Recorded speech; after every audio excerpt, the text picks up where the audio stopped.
बलूचिस्तान और खैबर पख्तूनख्वा अलहदगी की तरफ बढ़ रहे हैं और आज़ाद कश्मीर ने भी आज़ादी का नारा लगा दिया। बलोच इंसर्जेंसी में हर गुजरते मिनट के साथ जो शिद्दत आ रही है और जिस तरह बलोच आज़ादी पसंद जंगजू बलूचिस्तान के वसाइल के दिफा की जंग लड़ रहे हैं, उससे लगता है कि उन्होंने भांप लिया है कि पाकिस्तान की वेंटिलेटर पर पड़ी मईशत अलहदगी की किसी भी मुनज़्ज़म तहरीक का सामना करने की सकत नहीं रखती।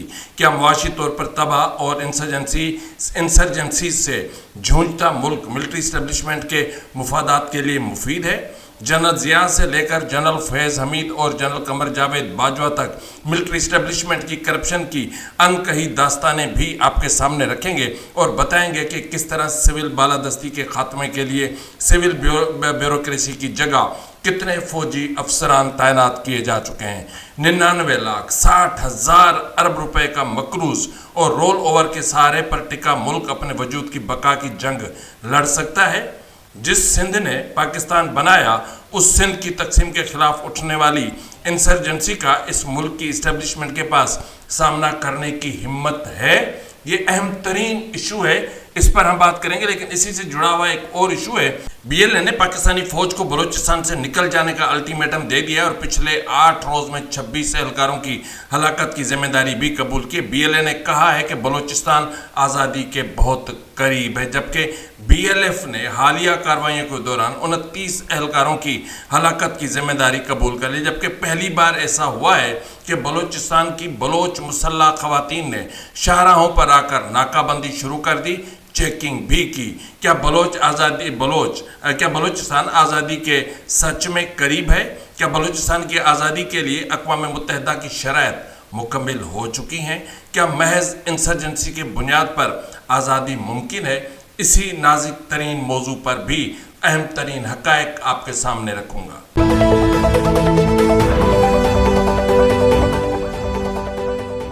बिस्मिल्लाहिर्रहमानिर्रहीम, अस्सलाम वालेकुम नाज़रीन, ये फरवाज़ NB न्यूज़। मैं हूं आपका मेज़बान नवाज़ भुट्टो एक नए व्लॉग के साथ। आज 17 अगस्त 2026 है। आपसे वही गुजारिश है कि अभी तक अगर आपने मेरे चैनल को सब्सक्राइब नहीं किया तो प्लीज़ कर लें, बेल आइकन ज़रूर प्रेस करें, कमेंट बॉक्स में अपनी आरा से ज़रूर आगाह किया करें और प्लीज़ प्लीज़ प्लीज़ मेरे व्लॉग्स को ज़्यादा से ज़्यादा शेयर करें और मुकम्मल देख लिया करें ताकि आपको भरपूर इन्फॉर्मेशन मिल सके।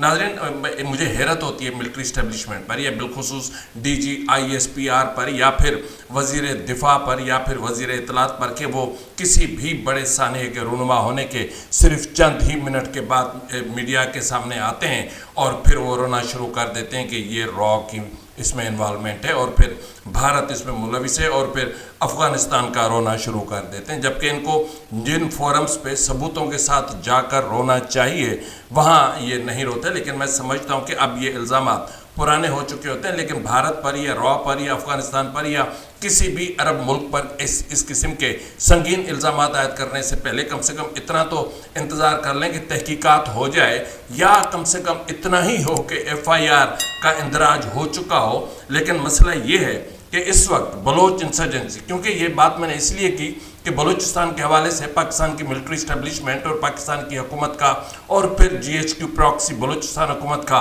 बार बार यही मौक़िफ़ सामने आता है कि बलूचिस्तान में इंडियन मुदाखलत है, बलूचिस्तान में अफ़गानिस्तान की मुदाखलत है, बलूचिस्तान में रॉ की मुदाखलत है। लेकिन यहाँ पर जो अहम तरीन मामला आज सामने आ रहे हैं उसका हम जायज़ा लेते हैं कि बलोच इंसर्जेंसी इस वक्त जिस मरहले पर पहुंच चुकी है, यानी इस वक्त बलूचिस्तान में जो बलोच जंगजू ऑर्गेनाइजेशंस हैं उन्होंने आज़ादी की तहरीक को उस मकाम तक पहुंचा दी है जिसको कहते हैं कि डू और डाई। अब या तो उन्हें आज़ादी चाहिए या तो वो फिर मरने के लिए तैयार हैं। ताहम मुज़ाकरात के दरवाजे सब ने बंद कर रखे हैं, इसलिए अब मुज़ाकरात तो होने से रहे।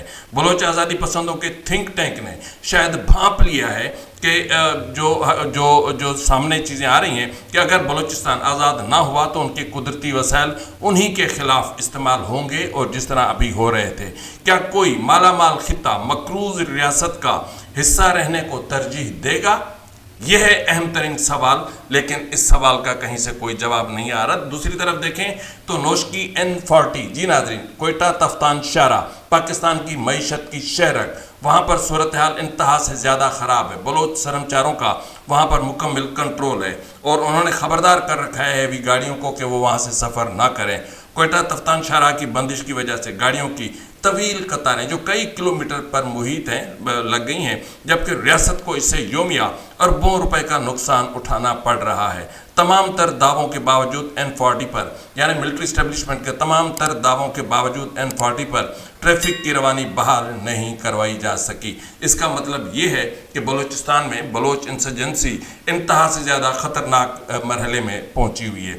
بلوچ لبریشن آرمی کے سرمچاروں نے ایک اعلامیہ جاری کیا اور اس اعلامیے میں انہوں نے کہا ہے کہ 9 اگست سے لے کر 15 اگست تک 8 روز کے دوران مجموعی طور پر 22 مختلف کارروائیوں میں پاکستانی فوج ریاستی ڈیتھ اسکواڈ کے کارندوں اور عسکری و معاشی تنصیبات کو نشانہ بنایا۔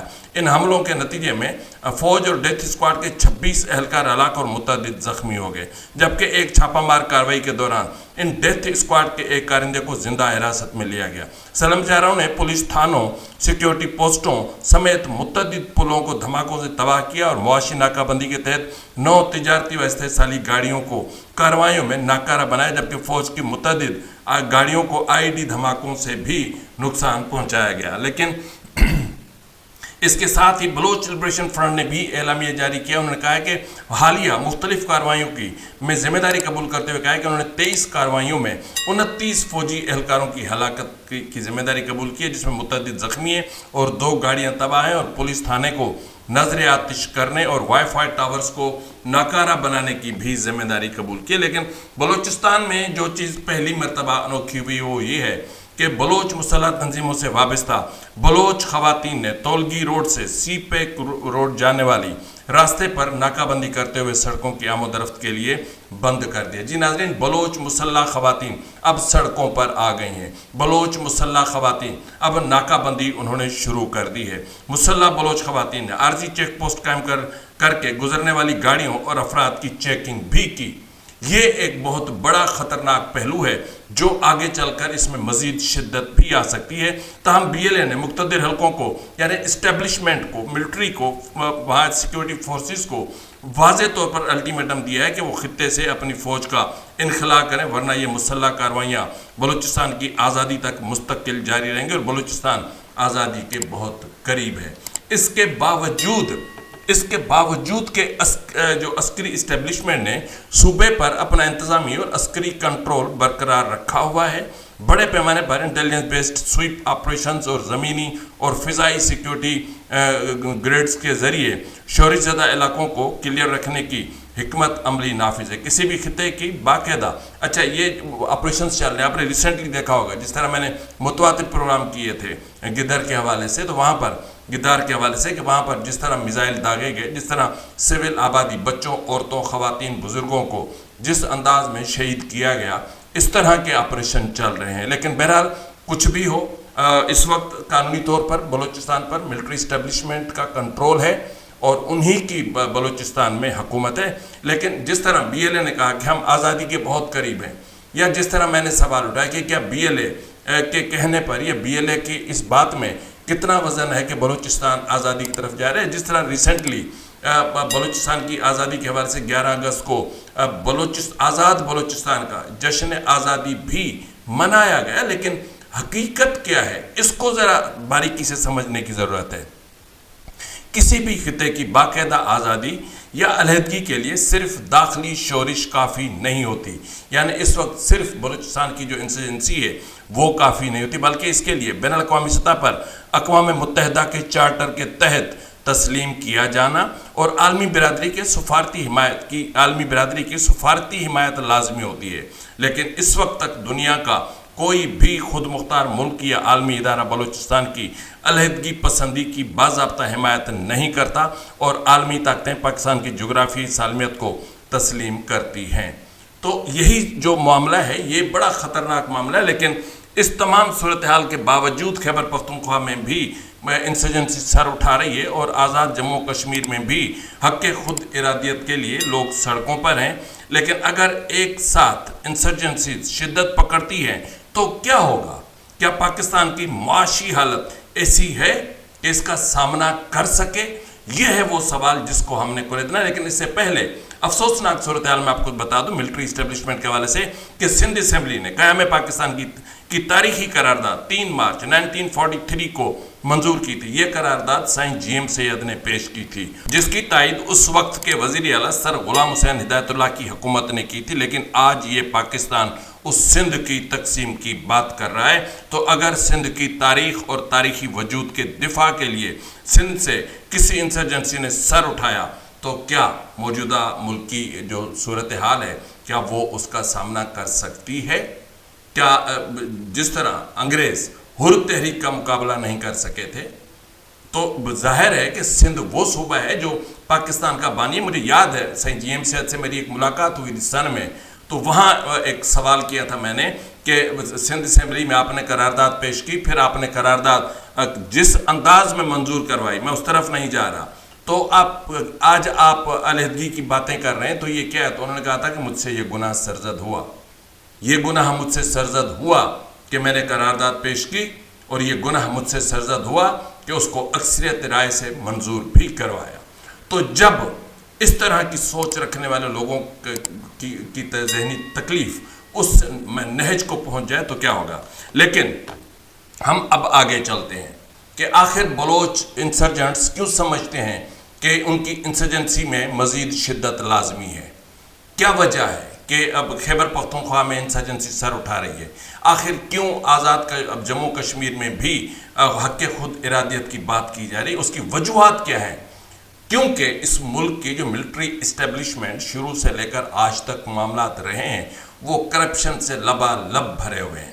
ملٹری اسٹیبلشمنٹ کے معاشی تھنک ٹینک بھلے ہی کاغذی دستاویزات اور ٹی وی اسکرینوں پر سب اچھا ہے کا راگ الاپتے رہیں، لیکن زمین کا کڑوا سچ یہ ہے کہ جس ملک کے زر مبادلہ کے ذخائر صرف دوست ممالک کے رول اوورز اور آئی ایم ایف کے قرضوں پر ٹکنے کے محتاج ہوں، وہ ملک تباہی کے دہانے پر کھڑا ہے۔ صرف رواں سال کے دوران 25 سے 28 ارب ڈالر کے بیرونی قرضوں کی ادائیگی کے لیے جب نئے قرض لینے کی تیاریاں کی جا رہی ہوں تو معاشی نظام کا کھوکھلا پن خود چیخنے لگتا ہے۔ اس تشویشناک صورتحال کا سب سے بڑا ثبوت یہ ہے کہ ملک کے مجموعی بجٹ کا حجم جو تقریباً 18,000 ارب روپے سے زائد ہے، اس کا آدھے سے زیادہ حصہ صرف پرانے قرضوں پر اور سود کی ادائیگیوں اور پینشنز کے نظر ہو جاتا ہے۔ یہ سنگین حقائق صاف اشارہ کر رہے ہیں کہ پاکستان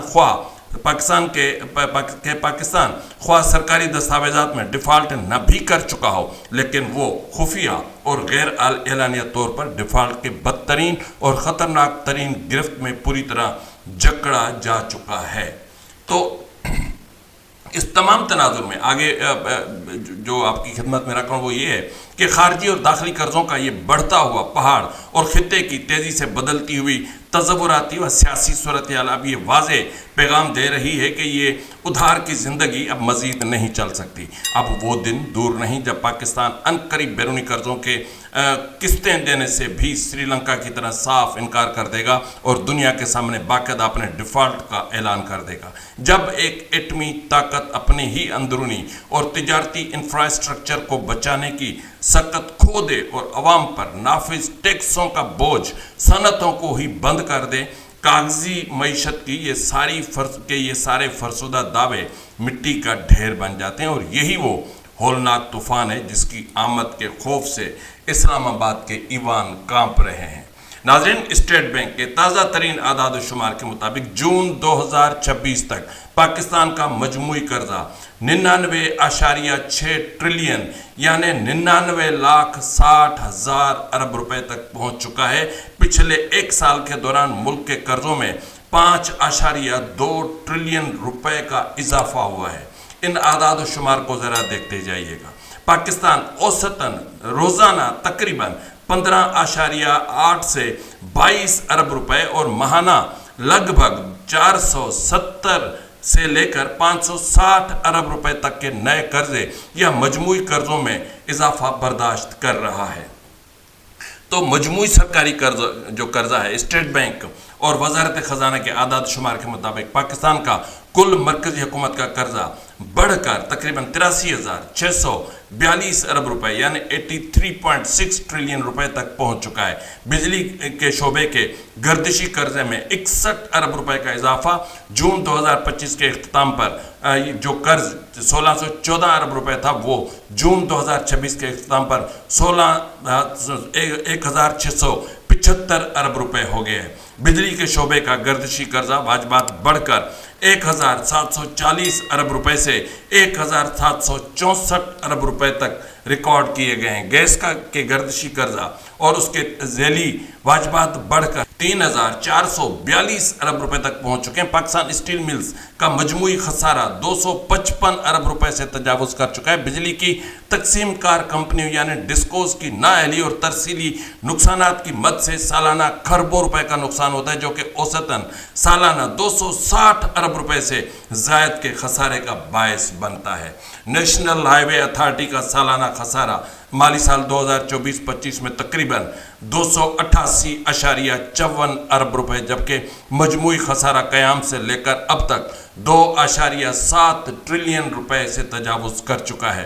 पाकिस्तान रेलवे का सालाना खसारा 61 अरब रुपए से तजावुज कर चुका है। पाकिस्तान में सबसे ज़्यादा गर्दिशी कर्जा वजारत तवानाई यानी डिवीजन बराए पावर एंड पेट्रोलियम के शोबे का है, जिसमें पावर सेक्टर का हुजम अकेले 1.67 ट्रिलियन यानी 1675 अरब रुपए से जायद तक पहुंच चुका है।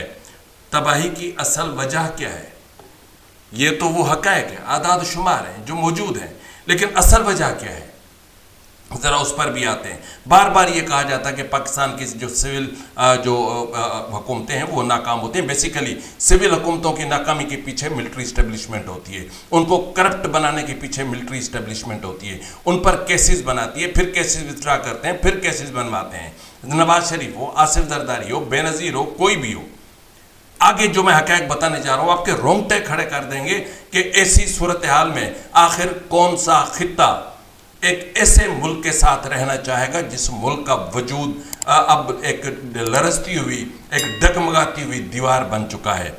अंदरूनी निज़ाम का कच्चा चिट्ठा ये है कि इस्टेब्लिशमेंट ने सिविलियन इदारों को मफलूज करने के लिए 300 से जायद हाजिर सर्विस और रिटायर्ड फौजी अफसरान को नादरा, PIA और सिविल ब्यूरोक्रेसी के कलीदी ओहदों पर ज़बरदस्ती तैनात कर रखा है ताकि सिविलियन बालादस्ती का रास्ता हमेशा के लिए बंद किया जा सके। अंदरूनी करप्शन का सबसे चौंका देने वाला सच ये है कि अस्करी हाउसिंग स्कीमों, ज़मीनों की अलाटमेंट और तिजारती ठेकों की मद में सालाना खरबों रुपए का गैर एलानिया मालियाती नुकसान होता है, जबकि रिटायरमेंट के फ़ौरन बाद 65% से जायद सीनियर जनरल्स और कोर कमांडर्स मुस्तकिल तौर पर पाकिस्तान छोड़कर दुबई, लंदन, कनाडा और ऑस्ट्रेलिया में अरबों डॉलर्स के असासे और रियल एस्टेट के साथ मुकीम हो चुके हैं। जनरल बाजवा ने 6 साल दौर इक़्तिदार के दौरान उनके ख़ानदान बशमूल उनकी अहलिया और करीबी रिश्तेदारों के मजमूई मालूम असासों और तिजारती सरमायाकारी के मालियत में गैर मामूली इजाफा देखा गया, जिसका मजमूई तखमीना 12.7 अरब रुपए यानी तकरीबन 1270 करोड़ रुपए लगाया गया था। साल 2020 में सामने आने वाली एक हाई प्रोफाइल तफ्तीशी रिपोर्ट में लेफ्टिनेंट जनरल आसिम सलीम बाजवा के ख़ानदानी कारोबार के तफसीलात सामने लाएंगे, जिसमें उनके भाइयों, बेटों और उनके ज़ेर इंतज़ाम अमेरिका, मुत्तहदा अरब अमारात और पाकिस्तान में फैला हुआ एक वसी तिजारती नेटवर्क फाल पाया गया, जिसके तहत 99 कंपनियां, जी नाजरीन 99 कंपनियां, 133 से जायद pizza franchise बशमूल Papa John's pizza शामिल थी। इस बैनुल-अक़वामी तिजारती सल्तनत के मजमूई मालियत का दस्तावेजी तखमीना करोड़ों डॉलर लगाया गया था। सेनेट ऑफ पाकिस्तान को फराहम की जाने वाली सरकारी दस्तावेजात और कौमी असेंबली की पब्लिक अकाउंट्स कमेटी की ऑडिट रिकॉर्ड का जायजा लें तो हाजिर सर्विस और रिटायर्ड जर्नलों को core commander, chief of staff और आर्मी चीफ के ओहदों पर तरक्की पाने वाले journals, defence housing authority, national highway authority के बाद सिविलियन ठेकों में अस्करी मातहत कंपनियों जैसे FWO को हासिल होने वाले खसूसी इस्तेहकाक की वजह से कौमी खजाने को सालाना अरबों रुपए के टैक्स और रेवेन्यू छूट का सामना करना पड़ता है। 9/11 जी नाजरीन, 9/11 के बाद फ्रंट लाइन इत्तेहादी बनने पर पाकिस्तान को अमेरिका की जानिब से कोलिशन सपोर्ट फंड और बराह रास्त फौजी इमदाद की मद में तकरीबन 33 अरब डॉलर फराम किए गए। जी नाजरीन, 33 अरब डॉलर फराम किए बशमूल सगार की रिपोर्ट्स के मुताबिक किए गए। और बैनुल-अक़वामी जरीदों में मॉनिटरिंग इदारों और भारी फंडिंग का एक बड़ा हिस्सा हाजिर सर्विस कमांडोज और खुफिया कमांडर्स और खुफिया इदारों के माबेन बगैर किसी सिविलियन या पार्लिमानी ऑडिट के तकसीम हुआ, जिसे नाकदीन डॉलर्स की करप्शन का सबसे बड़ा स्कैंडल करार देते हैं। अफगानिस्तान में मौजूद नेटो अफवाज के लिए पाकिस्तान के रास्ते जाने वाले हजारों ऑयल टैंकर्स और लॉजिस्टिक गाड़ियों के ठेके अस्करी मातहत इदारों और मनपसंद फ्रंट कंपनियों को दिए गए, जिससे अरबों रुपए का मुतवाजी ब्लैक इकोनॉमी नेटवर्क कायम हुआ। इसमें कॉम्प्रेस हलकों और मकामी ताजरों का इल्ज़ाम है कि खैबर पख्तूनख्वा के कबायली अजला और बलूचिस्तान के सरहदी इलाकों चमन और तफ्तान में कायम मिलिट्री नाकाबंदियों और चेक पोस्टों के जरिए योमिया करोड़ों रुपए की गैर कानूनी स्मगलिंग और भत्ताखोरी का निज़ाम चलाया जा रहा है। बलूचिस्तान में नेशनल हाईवे अथॉरिटी के अरबों रुपए के बड़े सड़कों के ठेके चागी और मकरान के मुजाफात में कोयले और दीगर मादनियात की माइनिंग के हकूक अस्करी कंपनियों जैसे FWO के बगैर किसी शफाफ टेंडरिंग उसके टेंडरिंग के जरिए FWO को इलाट किए गए, जिससे मकामी मईशत को शदीद धचका लगा। साबिक ISI सरबराह जिनमें जनरल रिटायर्ड फैज़ हमीद, जनरल रिटायर्ड रिजवान अख्तर और अख्तर अब्दुर्रहमान समेत मुतअद्दिद नाम रिकॉर्ड का हिस्सा हैं, जिनकी करप्शन गैर शफाफ एहतसाब के भेंट चढ़ गई। बैनुल-अक़वामी सहाफ़ती कंसोर्शियम की जानिब से सामने आने वाली सुइज लीक्स दस्तावेजी रिपोर्ट के मुताबिक जनरल ज़ियाउल हक के करीबी साथियों और जर्नलों, जिन्हें गैंग ऑफ 4 कहा जाता था, बशमूल उनके खुफिया एजेंसी के सरबराह जनरल अख्तर अब्दुर्रहमान के खुफिया सुइज बैंक अकाउंट्स का सुराग लगा था। सिर्फ जनरल अख्तर अब्दुर्रहमान और लेफ्टिनेंट जनरल जाहिद अली के सुइज बैंक अकाउंट्स में मजमूई तौर पर 29 सुइज फ्रैंक के रकम मौजूद थी। इसके अलावा वफाकी तहकीकाती इदारे की जानिब से अदालत में जमा कराई जाने वाली बाज़ाब्ता रिपोर्ट के मुताबिक जनरल परवेज़ मुशर्रफ के सिर्फ बैरून मुल्क और गैर मुल्की बैंक अकाउंट्स में 20 मिलियन डॉलर यानी पाकिस्तानी रुपए में तकरीबन 5 अरब 60 करोड़ रुपए से ज़ायद की रकम रिकॉर्ड की गई थी। इसके अलावा नवाज शरीफ और शरीफ खानदान की अगर हम बात करें तो FIA की एक तहकीकाती रिपोर्ट के मुताबिक फरवरी 1997 में कर्ज उतारो मुल्क संवारो स्कीम का आगाज हुआ, जो बाद में एक बहुत बड़े और मेगा स्कैंडल की शक्ल अख्तियार कर गया। उसमें इकट्ठी होने वाली करोड़ों डॉलर्स की बराह रास्त जो मुल्की कर्जों की अदायगी के बजाय जो अवाम का पैसा था वो शरीफ खानदान के निजी बैंकों में मुंतकिल किया गया, जहां इस फंड का बड़ा हिस्सा मुबैना तौर पर शरीफ खानदान के अपने सनती कर्जों रीशेड्यूल करने और ऑफशोर कंपनी में मुंतकिल करने के लिए इस्तेमाल हुए। जनरल परवेज़ मुशर्रफ और मिलिट्री इस्टेब्लिशमेंट ने 1999 के दौरान जनरल मुशर्रफ के मार्शल लॉ के बाद सिविलियन अकाउंट्स का कंट्रोल मुक्तदर हलकों के हाथ में आया, तो उस फंड के तहत जमा होने वाली अरबों रुपए को स्टेट बैंक के मुतबादिल अकाउंट्स में पार्क कर दिया गया। अस्करी हुकूमत ने इस अवामी सरमाए का कोई शफाफ पार्लिमानी ऑडिट पब्लिक नहीं किया। ये खतीर रकम रिकॉर्ड से गायब हो गई, जिसमें स्टेट बैंक के और बैंक मैनेजर्स और वो भी शामिल थे।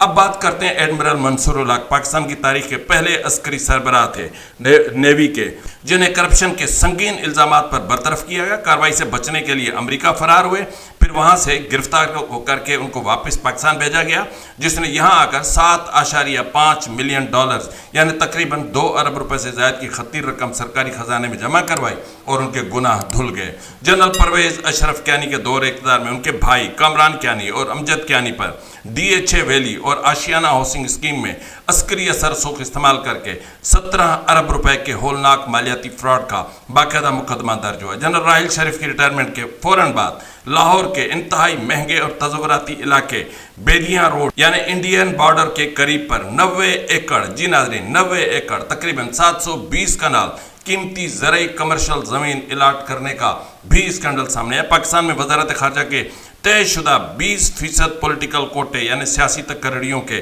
तहत अमूमन 8 से 10 रिटायर्ड फौजी अफसरान, जर्नल्स, एडमिरल्स और एयर मार्शल्स बैक वक्त दुनिया के मुख्तलिफ तज़व्वुराती दारुल हुकूमतों में पाकिस्तान के सफ़ीर या हाई कमिश्नर्स मुकर्रर रहते हैं।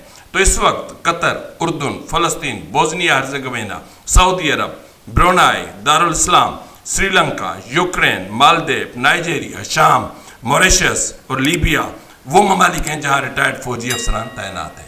अब इस सारी सूरत हाल में जो एक मिलिट्री जो इतनी करप्शन भी करती हो और 3000 अरब रुपए का बजट भी लेती हो और फिर एक पूरे इंडस्ट्रियल एक टाइकॉन भी बनी हुई हो, तो उस मुल्क के उस जाहिर है कि इस्टेब्लिशमेंट के लिए कमज़ोर मुआशी तौर पर कमज़ोर पाकिस्तान ही मुफीद है।